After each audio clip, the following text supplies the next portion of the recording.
Bukan berarti kita tidak peduli terhadap saudara yang belum sholat. Bukan. Tetap menjalin hubungan. Dia saudara kita. Dia saudara kita. Tetap memberikan hak-hak kekerabatan kepadanya. Mendoakannya. Maka ana mula marsido ka tuhalak. Nah adong hubungan darah. Dan dia baik itu pahalanya 2 kali lipat. Pahala bersedekah. Dan pahala mendekatkan diri atau peduli terhadap kerabat. Itu poinnya tidak hanya dari satu sisi. Berbeda dengan hanya bersedekah terhadap orang baik, tak ada hubungan darah. Cuma pahala bersedekah. Jadi adong do lipatan pahala apabila kita masih memiliki hubungan selain hubungan sesama Islam. Maka Bapak Ibu yang dimuliakan oleh Allah Subhanahu wa taala, adong na pertama termasuk Ahlul Bait dolai, Ahlul Bait. Cuman karena tidak Islam, karena mereka tidak beriman, maka kita tidak dianjurkan sedikit pun untuk menghormati mereka, untuk mengagungkan mereka, untuk memuliakan mereka. Siapa contohnya? Abu Lahab. Nah, ini contoh orang-orang yang memiliki darahnya Rasul, darah dia ngobasai tanah ipa cocok konek. Darahnya Rasul dengan darah Abu Thalib kalau dicocokkan ada kesamaan. Tapi Nabi tidak ada menjamin, tidak menganjurkan karena mereka tidak masuk dalam Islam. Adapun yang kedua Bapak Ibu adalah dari Banu Hashim yang masuk Islam. Berarti udah nih Rasulullah masih kahang gini Abdullah, ayah Rasulullah, termasuk keturunan-keturunannya. Siapa di antara mereka? Ada Abbas bin Abdul Muthalib. Ada Ja'far bin Abdul Muthalib. Ada Hamzah bin Abdul Muthalib. Makanya Ali bin Abi Thalib itu termasuk ahlu bait. Dari mana Ali bin Abi Thalib itu masuk ahli bait? Dari darah ayahnya yang bernama Abu Thalib. Memang ayahnya tidak masuk Islam, tapi darahnya Abu Thalib itu darah dari Abdul Muthalib. Darahnya Ali, darahnya Abu Thalib. Meskipun ayahnya tidak Islam, tapi anaknya sudah Islam. Hasan Husain itu cucu Rasulullah dari Fatimah. Itu darahnya tidak hanya darah dari Fatimah langsung dari Rasul, tapi juga darah dari Ali bin Abi Thalib yang memang sudah darah keturunan Rasul Sallallahu Alaihi Wasallam. Maka nanggu Hasan Husainon mendapat dari dua ahalai, dari ayahnya juga ya, dari dua sisi. Dari ayahnya mereka masih darah keturunan Rasulullah, dari ibunya juga masih dapat keturunan Rasulullah. Jadi adong dua nakin. Nah pertama adalah karena aspek keturunan, yang kedua karena pernikahan. Adong udah betul hubungan di agama tayon. Keturunan itu karena hubungan darah. Ada pernikahan kan, ada pernikahan ikatan sah yang dijalin atas nama syariah. Ada yang ketiga karena dimerdekakan. Adong tolu. Onjuo masebabna sohita saling waris mewarisi. Nah, jadi seorang perempuan tiba-tiba menikah, saya terima nikahnya si Anu misalnya, menikah ya ada boruna paling kaya pada selimpuan. Contoh ini, keturunan paling kaya, orang tuanya sudah meninggal, dia pewaris tunggal. Menikah maya tu bayo na jeges tong parangena. Saya terima nikahnya si Anu dengan mahar sekian. Ahidokon para saksi sah ben sonah nang bori langsung yang meninggal. Misal tersongot kau mimpi. Begitu senangnya dia menikah, langsung meninggal tuh perempuan. Maka si suaminya berhak mendapatkan setengah hartanya, warisan. Tapi Ustaz, mereka belum bersama, sudah sah, sudah ikatan pernikahan. Tapi kan ini harta si perempuan. Justru karena harta si perempuan maka dikatakan harta warisan. Si perempuan berhak mendapatkan si laki-laki berhak mendapatkan setengah harta. Kenapa? Karena tak ada anak. Anggo adong daganak, suami mendapot saparopat. Mulai indah dong daganak, suami mendapot setengah. Teto ulang berdoa mati ada burung. Oh, dari mati anak burung dia. Sudah buat tahu horton sudah. Enggak boleh. Nah, itu. Tidak boleh apalagi sampai melakukan tindakan pembunuhan, baik ia terencana atau tidak terencana. Justru ini menjadikan dia haram menerima warisan. Jadi salah satu yang menjadikan haram menerima warisan, membunuh. Apabila dia membunuh orang yang dia warisi, maka dia haram. Jangankan setengah, jangankan seperempat, jangankan seperdelapan, sarupiah pinato ladisia haram diterimanya. Itu yang pertama. Yang kedua itu hubungan darah. Anak ke ayah, ayah ke anak, anak ke ibu, ibu ke anak ke kakek, kakek dan sebagainya. Itu berhak waris mewarisi. Itu ikatan dalam Islam. Ada nakina petuluan di merdekawan. Seorang hamba sahaya Bilal bin Rabah itu seorang budak. Dijual seperti harta oleh orang Quraisy. Maka dibebaskan, ditebus oleh Abu Bakar As-Siddiq. Kalau Bilal meninggal, ada harta peninggalan, maka hartanya itu berhak diwarisi oleh Abu Bakar As-Siddiq. Atau kalau seperti anak gadis, misalnya ada seorang budak perempuan, dia mau menikah, maka sebagian ulama mengatakan kalau saat itu Rasul tidak ada, maka yang jadi walinya adalah siapa? Yang memerdekakannya. Kalau tidak ada Rasul, karena kalau ada Rasul, ana waliyun man la waliyalahu. Aku adalah wali yang paling berhak menikahkan orang yang tidak punya wali. Maka Bapak Ibu yang dimuliakan oleh Allah Subhanahu wa taala, selain tadi hubungan darah, napaduaon hubungan pernikahan. Mereka tidak ada hubungan darah dengan Rasul, tapi mereka termasuk ahlul bait, keluarga Rasulullah. Yang kita doakan hampir berapa kali itu dalam setiap sholat. Mulai sholat zuhur 2 kali taruhan. Allahumma sholli ala Muhammad wa ala ali Muhammad. Atas keluarga Muhammad. Siapa keluarga Muhammad? Istri-istrinya. Siapa keluarga Muhammad? Anak-anaknya. Siapa keluarga Muhammad? Termasuk ahlul bait itu keluarga Muhammad. Abbas itu keluarga Muhammad. Nabi kita Muhammad sallallahu alaihi wasallam. Maka istri-istri Rasul tidak ada hubungan darah.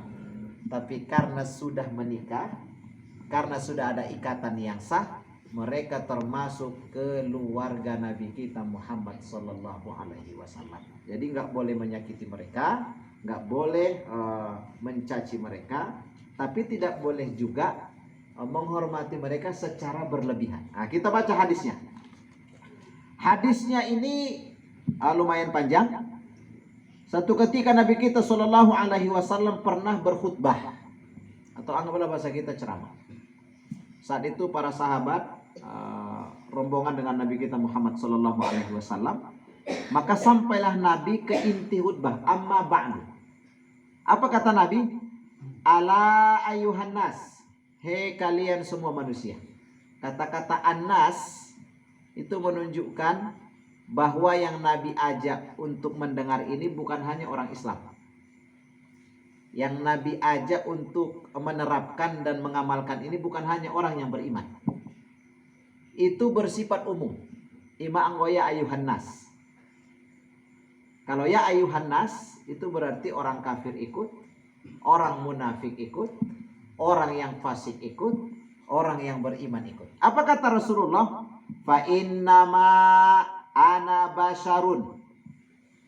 Aku ini adalah manusia, kata Rasul. Sama seperti kalian. Jadi Nabi kita itu seorang manusia. Dari sisi lain manusia, tapi dari aspek lain tidak manusia. Apa dalam syair itu dikatakan Muhammadun basarun walakinnahu laisa kal bashar. Muhammad itu adalah manusia, buktinya dia lapar. Muhammad itu manusia, buktinya dia kalau sudah makan kenyang. Walakinnahu laisa kal bashar. Tapi dari aspek yang lain, Nabi kita Muhammad ini tidak manusia. Nah, contohnya apa? Contoh ketidakmanusiaan Nabi, ketika Nabi matanya terpejam, hatinya masih hidup, berzikir kepada Allah. Kalau kita, sebaliknya ya, bolnak saja matanya belum tentu berzikir itu Tuhan. Nah, apalagi kalau matanya sudah terpejam, otomatis hatinya jauh lebih terpejam daripada matanya. Tapi kalau Nabi kita Muhammad Sallallahu Alaihi Wasallam hanya mata yang terpejam, tapi sejatinya hati Nabi tetap berzikir kepada Allah Subhanahu wa Ta'ala. Nabi kita itu adalah manusia di satu sisi, tapi di sisi lain bukan seorang manusia. Apa contohnya? Keringat Rasul itu menurut beberapa riwayat lebih harum daripada minyak kasturi. Kalau keringat kita, na'udzubillah min zalik. Nah, kalau keringat kita ini, Allah, biar ada keringatmu kira-kira. Rasul itu menurut riwayat, menurut riwayat, kotorannya itu jadi keringat. Kotoran Rasulullah itu jadi keringat.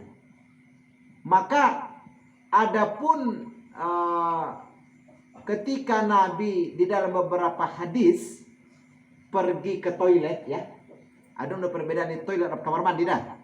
Ini sudah pernah kita sampaikan. Toilet dengan anggo toilet bahasa Arabna mirhat atau al-khala. Anggo itu buka dalam kitab Bulughul Maram. Dakhalan nabiyyu ilal khala. Nabi masuk ke toilet. Fakhala akhotamahu. Maka Nabi menanggalkan cincinnya. Jadi ini pakai Rasul cincinnya ketika masuk ke toilet. Karena cincin Nabi adalah stempel. Tertulis Muhammad Rasulullah. Di situ ada kata-kata Allah. Maka tidak layak dibawa ke tempat bernajis. Dibuka Rasul dan cincin Rasul sebelum masuk ke toilet.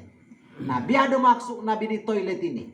Pendapat yang paling kuat, mohon maaf, itu cuma BAK. Buang air kecil. Adapun yang lain itu menjadi keringat Rasul SAW. Itu riwayat yang paling kuat. Bahwa Rasul Shallallahu Alaihi Wasallam makan makanannya itu kalau kita BAB, tapi kalau Rasul itu menjadi keringatnya. Itu pendapat yang paling kuat, meskipun pendapat yang lain, meskipun Nabi kita BAB tidak mengulangi keistimewaan dan kemuliaan Rasul Shallallahu Alaihi Wasallam. Kalau kita masuk ke kamar mandi, berbeda dari toilet, karena kamar mandi kita bergabung dengan toilet. Kamar mandi kita bergabung dengan toilet. Sementara doa Allahumma inni a'udzubika minal khubusi wal khaba'is itu adalah doa ketika masuk ke toilet, bukan ke kamar mandi.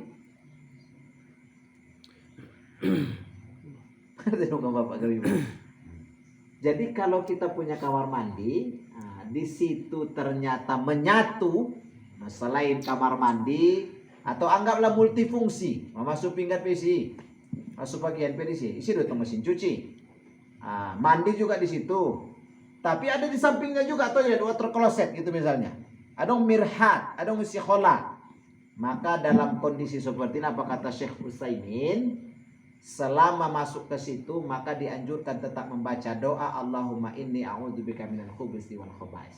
Tapi terkait dengan wudu, anggo indah langsung iba diginjang di water closet di son de bendon keran khusus deson, maka tetap boleh bismillah, tapi dianjurkan bismillahnya dalam hati. Selama di situ tidak ada najis yang terlihat, misalnya adong pacurna, adong kerana, boleh di situ berwudu, boleh bismillah. Tapi pendapat yang paling kuat untuk jaga-jaga, kata Syekh Utsaimin, cukup bismillahnya di hati. Serupa di ma'ah ada boleh seringat kalau keliru menjawab azan. Menjawab azan itu tidak dengan suara kuat. La haula wala quwata illa billah. Hayya 'alas sholati masujid. Jawabnya kuat. La haula wala quwata.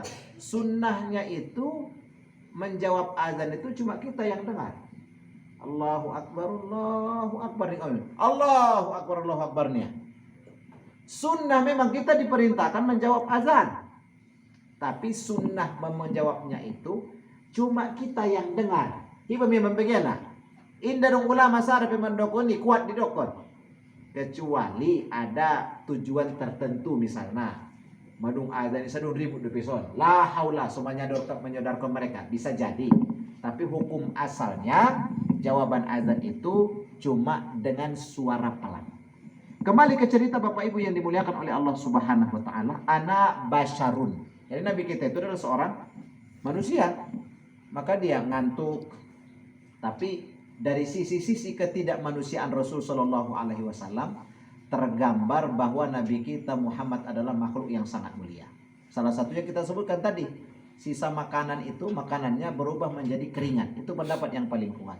Pendapat yang lain, meskipun Nabi kita mohon maaf mohon maaf ini tidak mengurangi sedikit pun keagungan Rasulullah. Sama seperti ketika ditanya, kalau Nabi Yusuf adalah manusia paling tampan, itu kan terkenal. Terus bagaimana ucapan bahwa Nabi kita Muhammad adalah Sayyidul Khalaiki wal Bashar, adalah manusia paling sempurna dari semua manusia. Sementara kita sebutkan Nabi Yusuf yang populer di tengah-tengah masyarakat, Nabi Yusuf adalah Nabi yang paling sempurna fisiknya, yang paling tampan. Bahkan Masya Allah diabadikan di Al-Quran, saking luar biasa nah. Isuruh Nabi Yusuf keluar sen kamari, indah saudari ya, nama korot-korot bawang mela tunjuk. Masuk akal deh kira-kira. Itu Al-Quran lo cerita itu. Juga ada tadi lu menjual bahasa ejek, saya tampan. Nah, lewati ya lupa iba, merdek dong-dong nih misalnya. Nggak mungkin, nggak ada setampan itu. Ini Masya Allah, dia iris telunjuknya nggak terasa. Masya Allah, luar biasa memikat. Tapi apakah benar Nabi Yusuf lebih sempurna, lebih tampan rupanya daripada Rasulullah? Ternyata kalau kita baca dalam sejarah, Daud lebih sebenarnya tampanan Nabi daripada Nabi Yusuf alaihissalam. Tapi Nabi kita Muhammad itu wajah bukan sesuatu yang menonjol.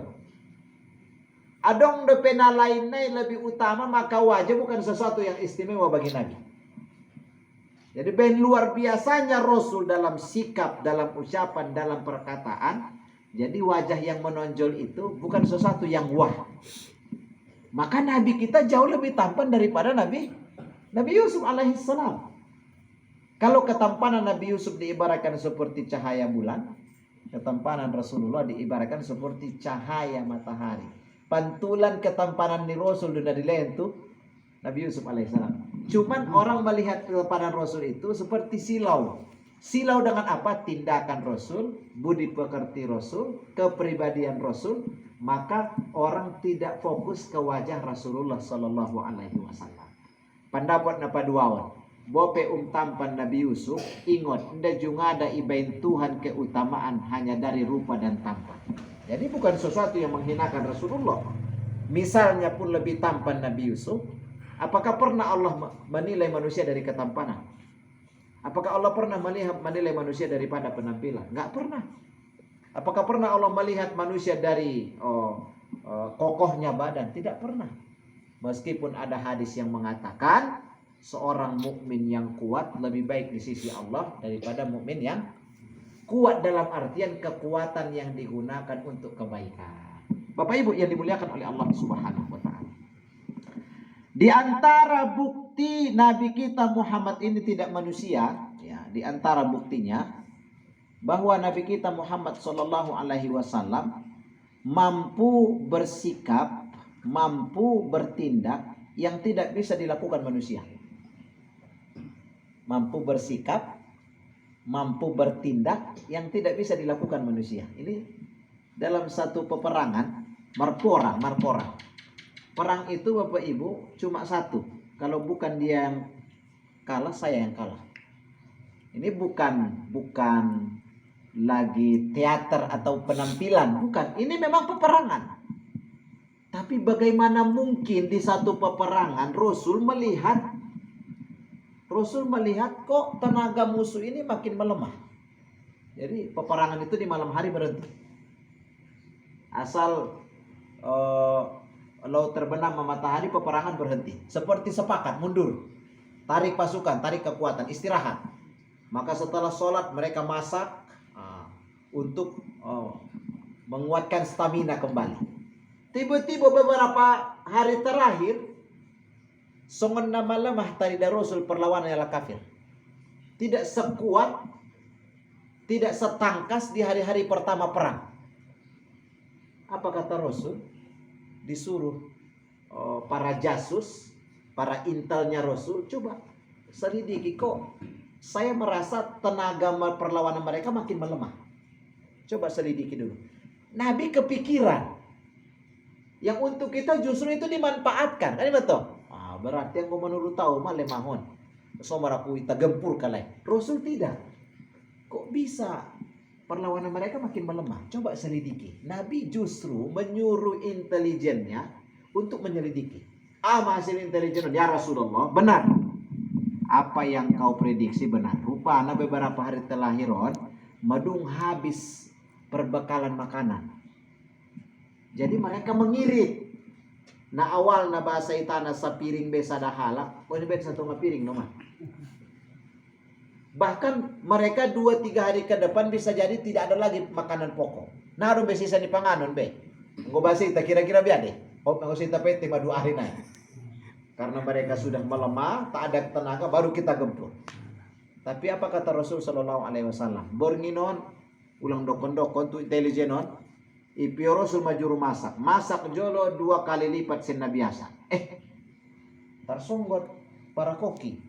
Ya Rasulullah, jatah biasa saja masih ada yang sisa.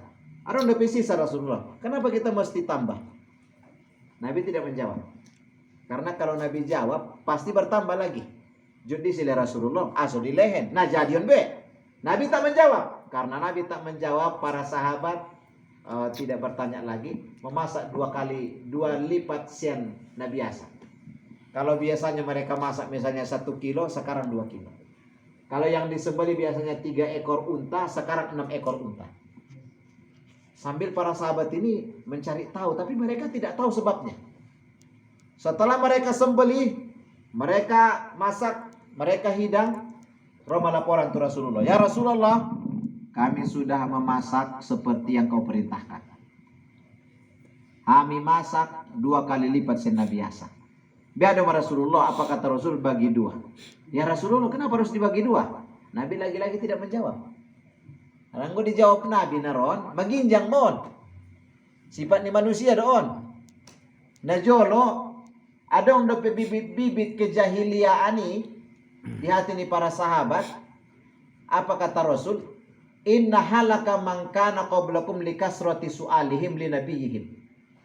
Binasa ni halak umat sebelum hitau ni Rasulullah, alak Yahudi, alak Nasrani, nabahat tu marsapa nasopadedo, nasobutu do parsapaan. Na bisa dipahami atau sapaya saja. Jadi binasanya mereka dulu bertanya padahal tidak saatnya bertanya. Nda benda melarang marsapa, nda bang Yuna. Narona marsapa bang punya. Apa? Nda itu si tujuan nah. Nakin mengiam aja bang marsapa nakin. Dia sebenarnya tahu apa maksud dari pertanyaan ini, tapi lagi-lagi dia tanya seperti mempersulit diri. On manajolo kisah gue tengok di dalam surah Al-Baqarah, nah disuruh menyembelih seekor sapi. Dalam surah Al-Baqarah, "Idz qala Musa liqaumihi innallaha ya'murukum an tadhbahu baqarah." Qalu atattakhiduna huzwa. Qala a'udzu billahi an akuna minal jahilin. Disuruh Nabi Musa makoyok sapi, romahalai. Sapinya kira-kira warna apa ya? Sugarikan ijalaka sapi kan masalah sih. Idokon Nabi Musa on. Baru kira-kira warna naik polos do sang adong do corakna. Nah itu kan mempersulit diri itu. Sudah dijelaskan harus ada corak seperti ini. Kira-kira sapinya sudah pernah dibawa membajak tidak? Ini pertanyaan yang menyulitkan. Kalau mereka disuruh mencari sapi, cari sapi selesai. Justru pertanyaan mereka membuat mereka sulit mencari sapi yang dijelaskan. Bapak Ibu yang dimuliakan oleh Allah Subhanahu wa taala, bagi 2 nih Rasulullah Muhammad. Dibagi 2 lain. Itu ketika mereka bertanya, kenapa dibagi 2 Rasulullah? Nabi diam, bagi 2. Ya Rasulullah, sudah kami bagi 2. Apa yang harus kami lakukan? Maka Nabi memanggil beberapa sahabat. tolong utus ke sini sekian orang. Lagi-lagi sahabat ini masih bertanya, kok Rasul ini seperti berrahasia. Setelah roh sekian halak, ahmani Rasulullah sallallahu alaihi wasallam, obat komu sabahagian panganonon lehen tu saudara tanah adong di baliana. Siapa yang di sana? Orang kafir yang besok itu akan lawan mereka bertempur di medan perang. Jadi sebagian dari makanan itu satu ngasihin panganonnya dimasak bornginon, satu ngerupana dengan anak kafir itu. Kenapa? Apa kata Rasul? Justru Umar bin Khattab protes, ya Rasulullah. Makanya tadi salah satu bukti Nabi itu tidak manusia, bisa melakukan yang tidak bisa dilakukan manusia. Umar bin Khattab, ya Rasulullah, mereka adalah aduullah, mereka musuh Allah. Mereka besok akan memerangi dan membunuh kita. Apa kata Rasul? Acogot dua lain musuh ta saborino na musuh ta lain. Buktinya mereka tidak menyerang kita. Malam ini mereka makhluk Allah. Malam ini mereka makhluk yang Allah muliakan, Allah berikan jatah hidup, jatah bernapas. Maka kita tidak boleh membiarkan mereka mati kelaparan. Gue tersip sudah. Yoban mapanganonon satonga dilehen ma tu musuh acogot nak namar tarung, nak namar porang. Aduh kira-kira jual mana bisa makan jono. Hambar balok nomor sipak kulingat ko. Allah. Padahal lewat ko ketika menyiram yang hona mobil bisa jodoh. Tempat debu ketika dero udan kan. Longangnya rupanya tar hona keran itu iba hona. Ada orang semprotan ahai. Selang na hona kena muka kita. Gara-gara itu saja kita nggak bisa nggak bercakapan. Ini Rasul sallallahu alaihi wasallam, la ilaha illallah. Maka Nabi kita Muhammad itu adalah basyarun. Dia dari satu sisi adalah manusia seperti kita, lapar, tapi di sisi lain dia bukan manusia. Nabi kita basyarun makan, tapi makannya Nabi itu bukan seperti makan kita. Anggoi tahu tik-tik mangan. Rasulullah makannya sedikit kan itu toh. Gue tahu tik-tik mangan. Ayo teman-teman. Nabi kita tidurnya Masya Allah, tidurnya sangat sedikit. Gue tahu tik-tik modong, asal juguk modong. Ayo sihat penyakit juga. Asal juguk modong, ini perlu udah diterapi. Ini istilahnya lagi mojuk, modong juguk. Maka Bapak Ibu yang Allah muliakan, Rasul sallallahu alaihi wasallam mengatakan, ana basyarun yusaka an ya'tiya rasulu rabbi fa ujib wa ana tarikun bikum saqalain. Adong khawatir untuk kinai disangka hamu adong depe nabi sesudah au indah dong be. Tapi bo pesongoni adong dua dokonot kuni Rasulullah. Dan dua yang akan ku sampaikan ini sangat berat. Nabi mengatakan ana tarikun pikum saqalaini. Saqalain saqil. Ada kan saqil berat. Dua nakana hudokono na boratan. Berat di dalam penerapan. Namulan mengamal kono ben boratna. Apa kata Rasul yang pertama? Awwaluhuma kitabullah. Fihil huda wan nur. Fihil huda wan nur. Nah pertama utinggal kondiamu kitabullah, Al-Qur'an. Di dalam Al-Qur'an ini ada huda. Apa yang dikatakan huda? Petunjuk. Ibnu Qayyim Al-Jauziyah mengatakan nedokon petunjuk dalam Al-Qur'an. Nah, Ibnu Qayyim Al-Jauziyah halak nama dapat petunjuk nih Ibnu Qayyim dalam kitab Madarijus Salikin adalah itu tertuang dalam surah Al-Asr. Jadi halak nama dapat petunjuk nih ihdinas siratal mustaqim. Kenapa kita doakan terus menerus setiap hari? Karena belum tentu kita orang mendapat petunjuk, baru setengah petunjuk atau baru 2/3 petunjuk. Apa yang dikatakan petunjuk?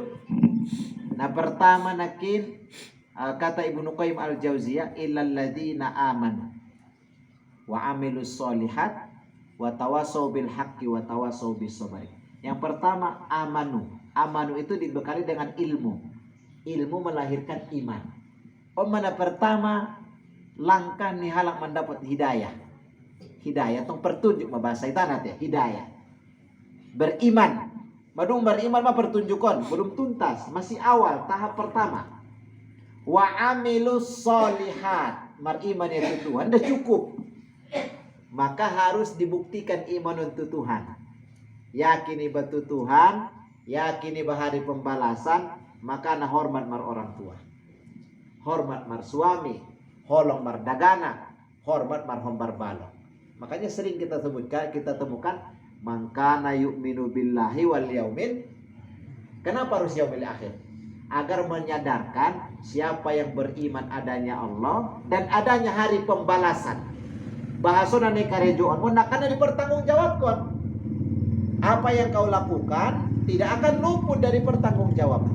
Namanya melahirkan kesadaran agar yang kita kerjakan dipertimbangkan. Oh, berarti mula songonon tok ini di akhirat kira-kira biada modelnya.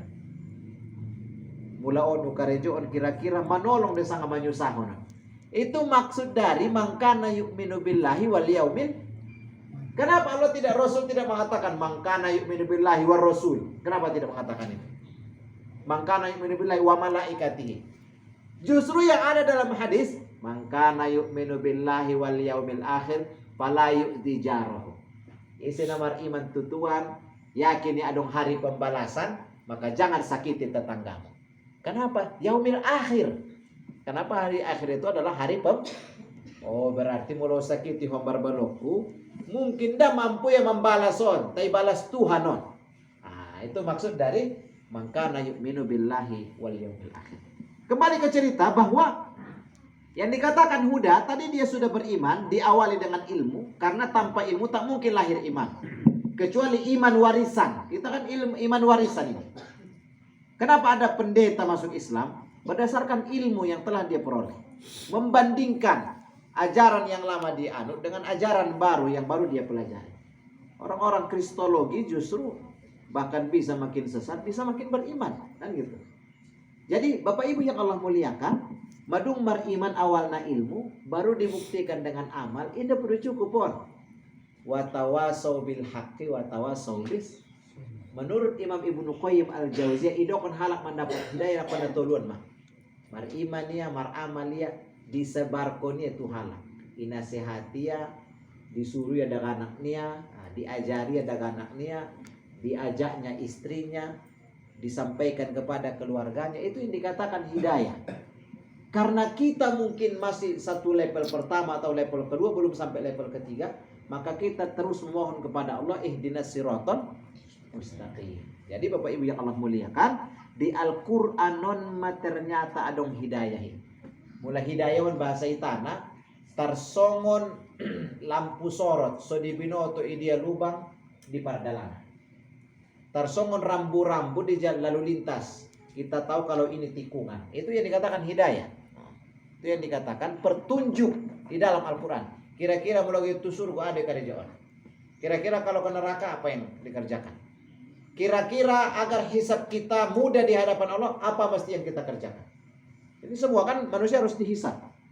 Nggak ada satupun manusia kecuali dihisab.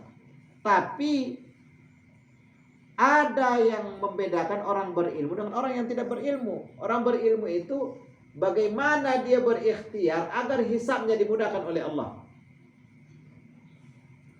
Bagaimana agar harta yang dia miliki, usia yang dia lalui, itu hisabnya dipermudah oleh Allah. Aduh, untuk ini hisabnya cepat. Kelasnya kelas eksekutif, VIP. Aduh, tong morong. Ngerti dong morong?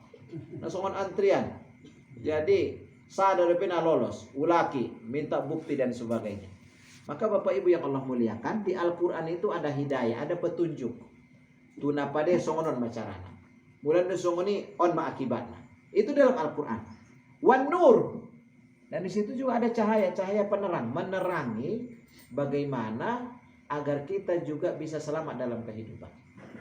Agar dunia ini yang menurut Nabi Shallallahu Alaihi Wasallam, indah mabiya raudung meninggalau sirik kamu kembali, kalian menyembah kuburan. Aku tak khawatir itu, aku itu tak kutakutkan kata Rasul. Ndak khawatir ada sirik kamu mulak tausongan najolwan, menyembah berhala. Aku tak khawatir itu. Yang aku khawatirkan kalian silau dengan gemerlapnya kehidupan, silau dengan mudahnya fasilitas hidup. Najolo masya Allah. Orang dulu tidak semudah sekarang aksesnya. Tapi mereka memiliki semangat yang luar biasa, tapi mereka dimudahkan mengamalkannya. Itu yang sering kita sampaikan. Halakna jodoh diuji Tuhan mau mendapatkan ilmu. Tapi mereka tidak diuji Allah mengamalkan ilmu. Mau amalkan yang lain. Kalau mereka susah mencari, tapi Allah mudahkan mengamalkan.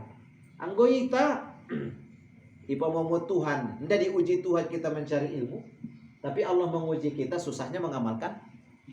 Siapa yang tidak tahu kaum ibu menghormati suami pintu surga? Orang. Jawab apa? Ya, siapa yang tidak tahu kalau seorang istri surganya adalah melalui ridho suaminya? Ini sudah pernah kita ceritakan. Oh belum? Dulu di masa tabi'in. Berarti di generasi patuluan. Generasi pertama adalah sahabat. Generasi kedua tabi'in. Nah tabi'in napa surat Rasulullah. Tapi berjumpa dengan sahabat. Ada tabi'in. Tidak berjumpa dengan sahabat, cuma berjumpa dengan tabi'in. Ini kejadian di Baghdad. Dulu pewarisan ilmu itu melalui halaqah. Ada pakar dikelilingi, dikerumuni beberapa orang. Sampai sana ini tradisi ini masih ada di Timur Tengah. Kami di Al-Azhar di Mesir itu anggo di kelas naidokon adong ilmu adong. Cuman hampir kalau itu yang kita andalkan sama seperti di sini kuliahnya. Kenapa? Karena saya contoh sajurusan kami, jujur sampai orang tai biar kita tahu gambarannya di Al-Azhar itu seperti apa. Asli berbeda-beda alumni Al-Azhari. Ada yang naputin 6, ada yang naputin 7, ada yang naputin 100 kemampuannya, pengetahuan agamanya. Kenapa Bapak Ibu? Harana kami seangkatan sejurusan saja, seangkatan sejurusan. Ini sefakultas dah. Itu lebih dari 4.000. Seangkatan sejurusan, misalnya fakultas syariah, jurusan syariah Islamiyah, itu 4.000 orang. Maka nggak mungkin ada gedung memuat itu. Jadi kami tidak wajib sekolah, tidak wajib kuliah. Nah wajib kuliah. Nah kosororoi wa kuliah tawusan diktat dibahas, roh iba ujian bisa lulus. Kalau untuk mendapat ijazah LC saja bisa seperti itu. Nah, yang pilihan itu adalah mereka yang talaki. Di Masjid Al-Azhar setiap sudut ada talaki. Ada profesor-profesor yang ahli dalam semua bidang. Atau yang ahli dalam bidang tertentu. Bidang tafsir, simaya. Sadari ini makanya dunia. Mulai menjawab sampai sore. Ini bidang fikih, itu aja kerjanya tiap hari. Ini bidang akidah, itu bidang tajwid, ini bidang akhlak, ini. Jadi ini yang mendapat ilmu berbeda. Jadi kawan-kawan tidak pergi ke kampus, mereka belajar di sini. Justru di sinilah pusat ilmu, yaitu di Al-Azhar. Mengajar ulama. Mereka saat itu tidak lebih dari 20 orang di Baghdad.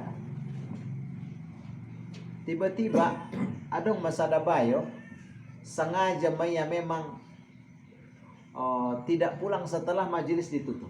Kenapa? Karena dia pengen menyampaikan kelukasannya terhadap Tuan Syekh terkait dengan usaha yang morat marit. Buka usaha on gagal, buka on gagal, buka on tidak berhasil. Por maronya sekalian mengidodo Arab mengido sangat. Lek ipai tema Tuan Buruan tiba-tiba datang seorang laki-laki yang secara perawakan Masya Allah tinggi, tegap, tampan, putih.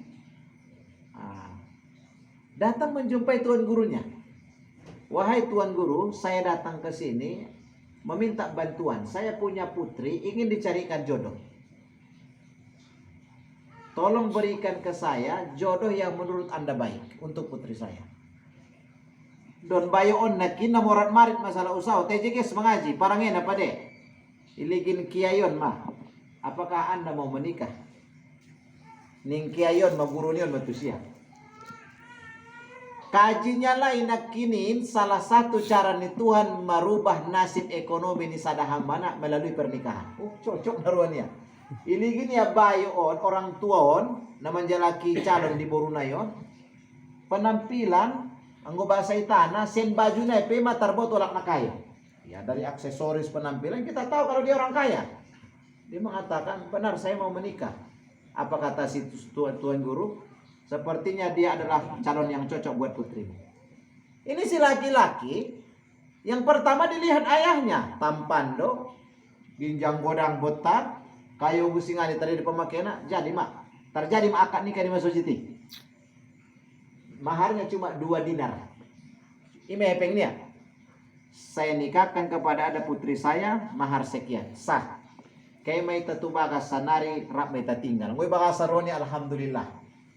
Nakin pe tujuan nagit merencana biya solusi ni ngoluan sama pade on langsung dia ijabah ke Tuhan. Langsung dibawa laki-laki. Masya Allah ketika sampai tu bagas tarsonggot ya luar biasa besar rumah. Bahkan terasnya saja katanya jauh lebih empuk, lebih bagus daripada rumahnya seisinya. Rumahnya lama. Begitu senang. Masuk ke dalam rumah ke ruang tengah, Masya Allah. Makin adem, makin nyaman di hati, berbunga-bunga.